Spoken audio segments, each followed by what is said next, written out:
গিন্নি, গিন্নি, গিন্নি গো, একটু শান্ত হ, একটু কথাটা শোনো। না না, আমি আর কিচ্ছু শুনবো না।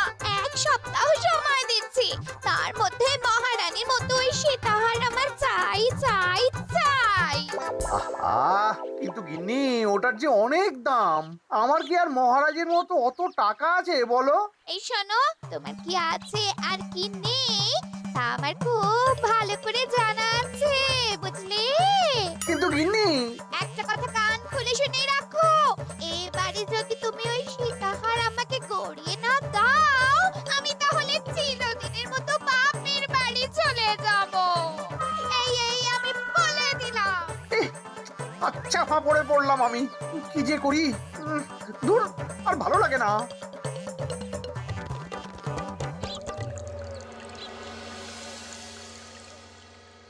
আজকে তোমাদের সকলের কাছে আমার একটা প্রশ্ন আছে। বলুন মহারাজ। আচ্ছা, ধরো তোমরা যদি এ রাজ্যের লোক না হতে, অন্য কোনো রাজ্যের হতে, তাহলে তোমাদের কাছে কৃষ্ণনগর কেমন মনে হতো? মহারাজ, এক কথায় বলতে গেলে সমৃদ্ধ শক্তিশালী রাজ্য। বেশ, তা হঠাৎ এমন প্রশ্ন মহারাজ? আসলে বেশ কিছুদিন ধরেই আমি একটা কথা ভাবছিলাম।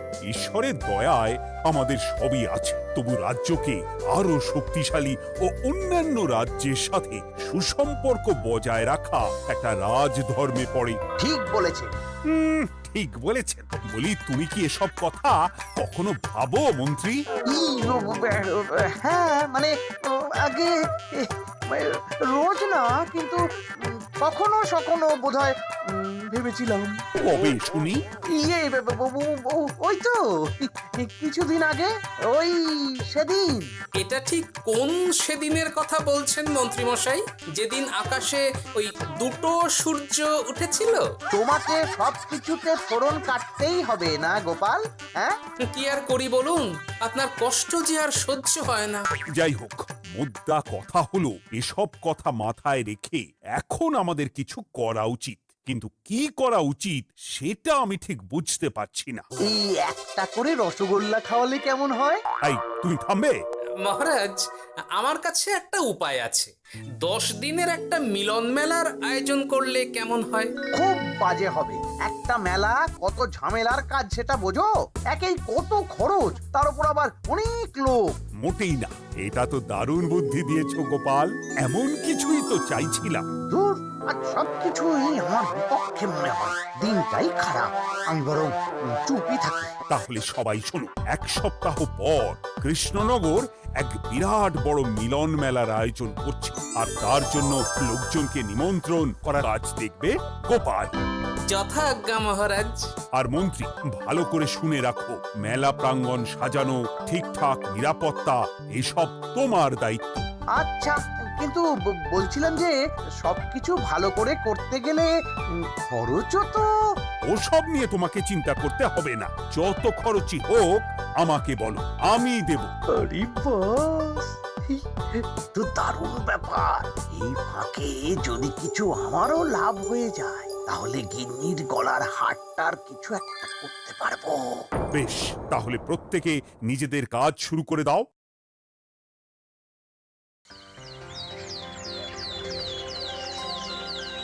শোনো শোনো শোনো, 1 সপ্তাহ পর কৃষ্ণনগর মেলা প্রাঙ্গণে অনুষ্ঠিত হতে চলেছে 10 দিন ব্যাপী মিলন মেলা। সকল গ্রামবাসীকে এই মেলায় আসার জন্য আমন্ত্রণ জানানো হচ্ছে। শোনো শোনো শোনো।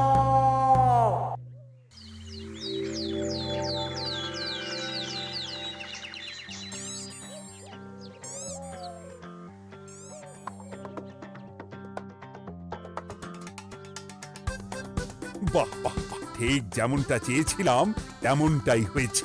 আর এসব কিছুর জন্য আমি গোপালকে ধন্যবাদ জানাতে চাই।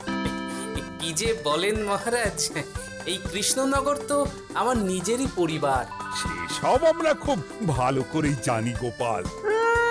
আদিক্ষেতা একেবারে উতলে করছে, এসব দেখে গা জ্বলে যায়। তোমার এই এত ভালো বুদ্ধি দেওয়ার জন্য আমি তোমাকে 50টি স্বর্ণমোহর উপহার দিতে চাই। এটা কি হলো? এরকম হলে কিন্তু আমি খেলবো না। কেন মন্ত্রী, তোমার আবার কি হলো? আমিও তো মেলার আয়োজন করেছি, তাহলে গোপাল একা কেন উপহার পাবে? সে তো মেলার জন্য অনেকেই কাজ করেছে, কিন্তু আসল বুদ্ধিটা তো দিয়েছে গোপালই। মন্ত্রী মশাইয়ের বোধহয় খুব হিংসা হচ্ছে। ঠিক আছে মহারাজ, আপনি বরং এই উপহার সকলের সাথে ভাগ করে দিন। না গো, কোনো ভাগ চাই না, তোমার উপহার তুমিই রাখো। যত সব।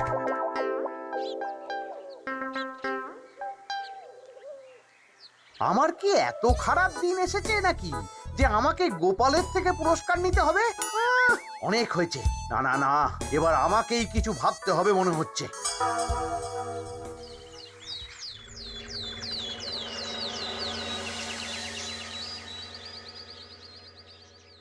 আমার আমার সব শেষ হয়ে গেল গো, সব শেষ হয়ে গেল।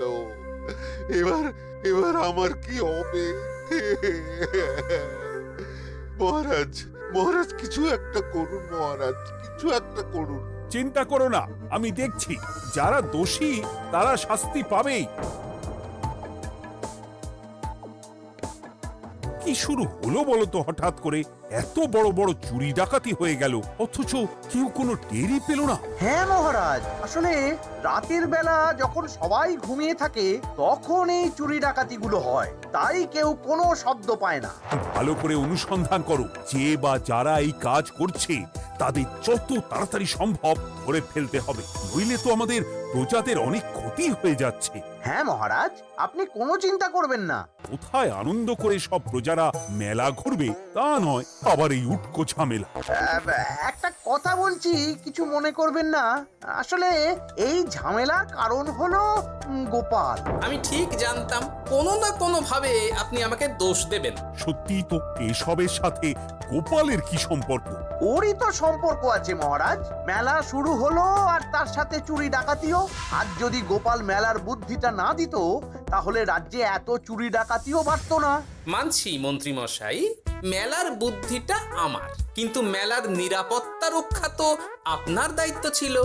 যদি মেলা থেকেই এই ঝামেলা শুরু হয় তাহলে তো আপনার কাজেও ফাঁক আছে। মুখ সামলে কথা বলো গোপাল। আহ, তোমরা একটু থামবে? এখন নিজেদের মধ্যে ঝামেলা করার সময় নয়। সবাইকে একসাথে কাজ করে আসল চোর ডাকাতদের ধরতে হবে, তারপর বোঝা যাবে কার দোষ ছিল আর কার নয়। আগে মহারাজ।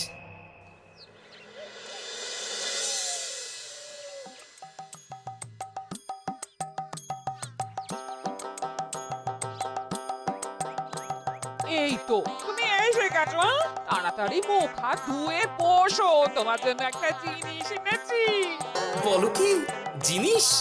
আরে আরে একটু অপেক্ষা করোই না, আমি আনছি। হ্যাঁ বেশ, আনো তাহলে। এই নাও, খাও। মিষ্টি দই। হ্যাঁ গো, খেয়ে দেখো তো কেমন। দারুণ সুন্দর স্বাদ তো গিন্নি। কোথা থেকে এনেছো? ভালো, মেলা থেকে এনেছি। ও জানো, বিনা পয়সায় গো। বিনা পয়সায়? তা কে দিল শুনি? আরে সুজন দইওয়ালা, বড় ভালো ছেলে। শুধু আজ নয়, ও রোজই মানুষকে ভালোবেসে না বিনা পয়সায় দই খাওয়ায়। হ্যাঁ বাবা, বেশ অবাক করা কাণ্ড। আসলে সুজনের দেশের বাড়িতে অনেক জমি জমা, গরু মোষ আছে। ও তাই বলে ওর টাকা পয়সার নাকি কোনো দরকার নেই, তাই ও বিনা পয়সায় খাওয়ায়। হ্যাঁ বুঝলাম। বাবা, খুব ঘুম পাচ্ছে এখন। ও গিন্নি, শোনো না, আমি বরং একটা ঘুম দিই এখন, বুঝলে? তুমি বরং বিকেলে আমায় একটু ডেকে দিও, ওর কাজ আছে। আচ্ছা বেশ। তোমাদের জন্য সেটাই ভালো, কারণ এমনিতেই মহারাজ চোর ডাকাত ধরার জন্য প্রহরীর ব্যবস্থা করছে পুরো রাজ্যে। না না না, সে নিয়ে আপনি চিন্তা করবেন না।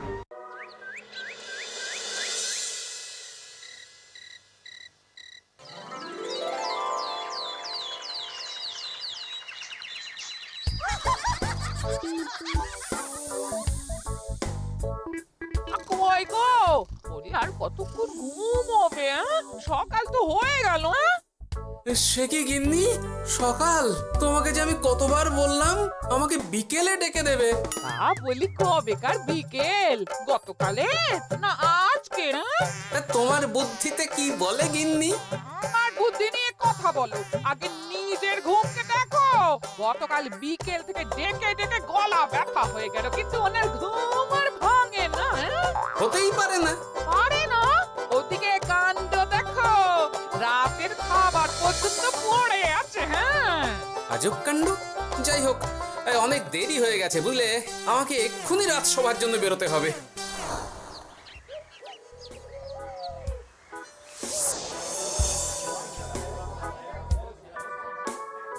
বাবা, এত ভিড় কি আছে এখানে? একটু কাছে গিয়ে দেখি তো। সত্যি সত্যি ভাই সুজন, তোমার হাতে জাদু আছে।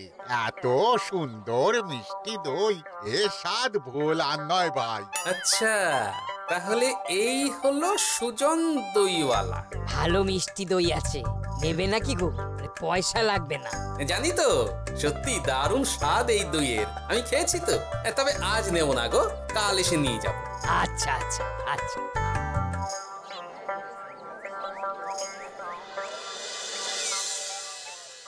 আর কোনো নতুন খবর পেলে ওই ডাকাতদের ব্যাপারে? না মহারাজ, এখনো ঠিক ধরতে পারিনি। ওরা বোধহয় বুঝতে পেরে গেছে যে আমরা খোঁজ করছি। মহারাজ, আমার মাথায় একটা নতুন বুদ্ধি এলো। রাতের বেলা করে সব বাড়িতে পাহারা দেওয়া শুরু করলে কেমন হয়? সব চুরি তো রাতেই হচ্ছে। আরে, এ তো দারুণ বুদ্ধি। কিন্তু মহারাজ, আমাদের রাজ্যের প্রহরীরা রাতের বেলা কি করে পাহারা দেবে? কেন কেন, কি সমস্যা? অনেক সমস্যা আছে। তাদের শরীর খারাপ হতে পারে, তার চেয়েও বড়, রাত জেগে থাকলে দিনে তারা সকলে ঘুমোবে, তখন পুরোটাই বেকার হবে। কিচ্ছু বেকার হবে না মন্ত্রী মশাই, আমাদের প্রচুর সেনা আছে, তাদের সকলকে দায়িত্ব ভাগ করে দিলেই হয়ে যাবে। তুমি বেশি বোঝো। গোপাল তো কিছু ভুল বলেনি মন্ত্রী, আমরা পাহারা বাড়াবো। আমি আজই সব সেনাদের সাথে কথা বলছি। সেনাপতি, তুমিও এই ব্যাপারটা একটু দেখো। যথাজ্ঞা মহারাজ।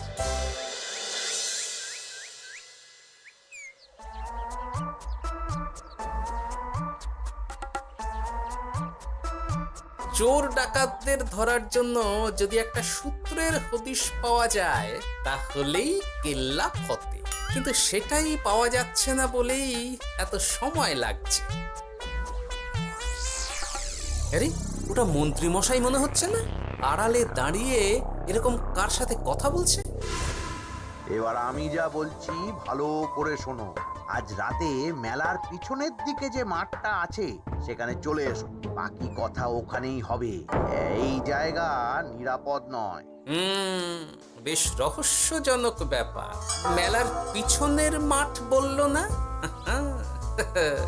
রাতে আমাকেও দেখতে হবে কি হয় সেখানে।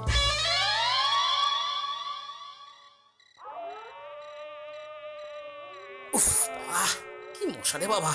কখন থেকে দাঁড়িয়ে আছি, মন্ত্রী মশাইয়ের পাত্তা নেই কেন?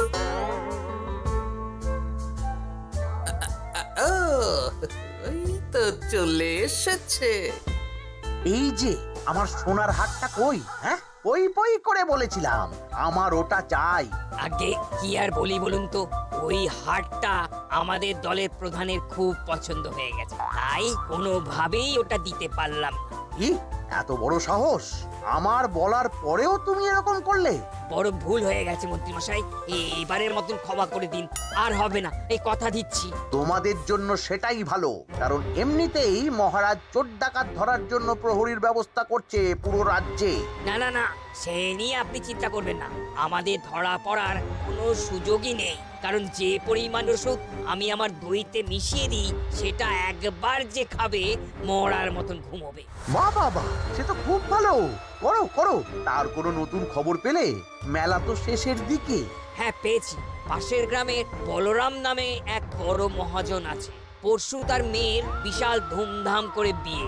শেষ একটা বড় দান মারতে পারলেই আপনার আমার দুজনেরই শান্তি। আচ্ছা, এই ব্যাপার তাহলে হ্যাঁ? এসব কিছুর পেছনে মন্ত্রী জড়িত। এইবার বুঝতে পারছি কেন রাতের পাহারাতে ওনার এত আপত্তি ছিল। কিন্তু ওই লোকটাকে ঠিক আছে, এখন যাও, একটু সাবধানে কাজ করো আর আমার পাওনাটা ঠিকঠাক দিও, কেমন? সে কি সুজন দইওয়ালা? এবার আমার কাছে পুরো ব্যাপারটা পরিষ্কার হয়ে গেছে। না, কালই মহারাজকে সব জানাতে হবে, আর এদের হাতে নাতে ধরার জন্য একটা উপায় ভাবতে হবে।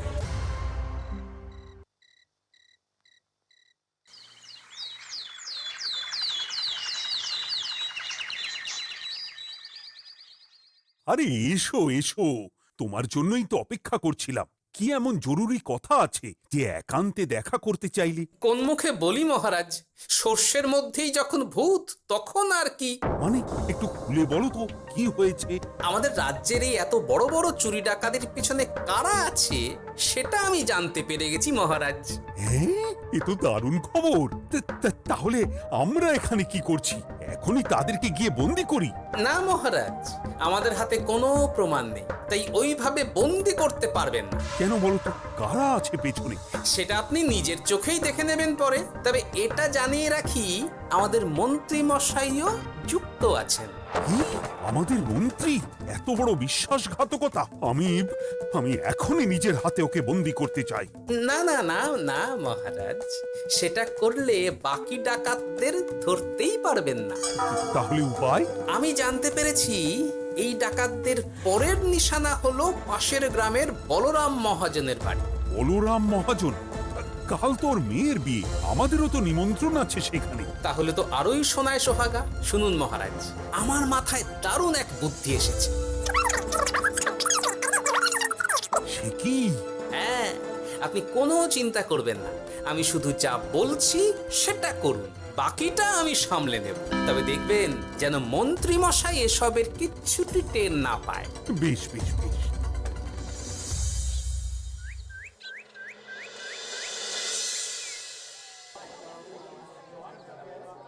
আর তো কিছুক্ষণ, এরপরেই তো সন্ধে নামবে। তো তোমার সবকিছু তৈরি তো? হ্যাঁ মহারাজ। আরে মহারাজ আর গোপাল কানে কানে এত কি কথা বলছে, আমাকেও জানতে হবে সেটা। ওই যে আসছে মরকটটা, আমার আর ওকে এক মুহূর্ত সহ্য হচ্ছে না। মনে হচ্ছে গুদুম গুদুম করে ওর মাথায় গাঁটটা মারি। শান্ত হন মহারাজ, দয়া করে শান্ত হন আর একটুখানি, তারপর আপনি মন্ত্রী মশাইয়ের সাথে যা ইচ্ছে করবেন। ওর আমি বরং অন্যদিকে যাই, মুখ দেখলেই আমার মাথাটা গরম হয়ে যাচ্ছে। সেই ভালো। কি হলো ব্যাপারটা? যাই হোক, আর তো কিছুক্ষণ, তারপর আমার বিশাল লাভ হবে। বরং ততক্ষণ আমি পেট পুজো করি।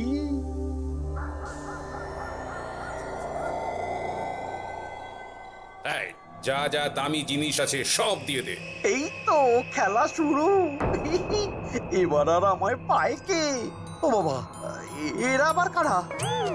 সত্যি গোপাল দারুণ চাল চেলেছে। এই তোমরা এখানে কি করতে এসেছো? কেন, তোমরা যা করতে এসেছো?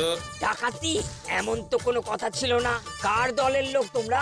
মন্ত্রী মশাইয়ের দলের লোক। এই রে, কি বলছে সব? কোথায় কোথায়? এই মন্ত্রী মশাই, এই কি বলছে এরা? আপনি দু নৌকোয় পা দিয়ে চলছে, আমরা থাকতে আপনি আরো এক ডাকাতের দলের লোককে ডেকেছেন। কি মন্ত্রী? শেষে কিনা তুমি? কি খেয়েছে রে, আর বোধহয় বাঁচতে পারবো না। কই, চুপ কেন? বলুন, মন্ত্রী মশাই সোনার হার ডাকাতি করে আপনাকে দেওয়ার জন্য এখানে ডেকেছেন। কি সোনার হার? আমাকেও তো একই কথা বলেছে। আপনি আমাদের থেকে খবর নিয়ে অন্য দলকে কাজ দিয়েছেন। এই না না, মিথ্যে কথা। কিসের মিথ্যে? আপনি ছাড়া তো আর কেউ জানতো না এখানের কথা। না গো, আমি শুধু তোমাদেরকেই কাজ দিয়েছি একদম শুরু থেকে। আর কোনো ডাকাতের দলকে আমি চিনি না, আমি তো নিজেই প্রথম শুনছি। মন্ত্রী, লজ্জা করে না তোমার? তুমি আমার প্রজাদের এইভাবে ঠকাচ্ছিলে। ইয়ে মানে মহারাজ, আমি আসলে অনেক হয়েছে মন্ত্রী মশাই, আপনি ধরা পড়ে গেছেন। প্রহরী বন্দি করো সবাইকে, আর মন্ত্রীকেও। আমাকে ক্ষমা করে দিন মহারাজ, আমি ইচ্ছা করে এটা করিনি। আসলে আমার গিন্নি কদিন ধরেই মহারানীর সীতাহারের মতো দেখতে হার বায়না করেছে। তার জন্য তুমি নিজেদের লোকেদের থেকেই চুরি করবে? আর কি করব বলুন, এক সপ্তাহের মধ্যে হার না দিলে বাড়ি ছেড়ে চলে যাবে বলেছে। তাই আমি এখন আপনি যেটা করেছেন সেটা যদি আপনার গিন্নি জানতে পারে তাহলেও বাড়ি ছেড়ে চলে যাবে। শাস্তি তো তোমাকে পেতেই হবে মন্ত্রী। আয়, কে আছো? শোনো, মন্ত্রীকে মুখে কালি মাখিয়ে গাধার পিঠে বসিয়ে সারা রাজ্য ঘোরাও, এটাই ওর যোগ্য শাস্তি। আর গোপাল, তোমার বুদ্ধির প্রশংসা করতেই হয়। তোমার পুরস্কার আমি কাল রাজসভায় দেব। দূর দূর, জীবনে বিয়ে করাই ভুল হয়েছে আমার।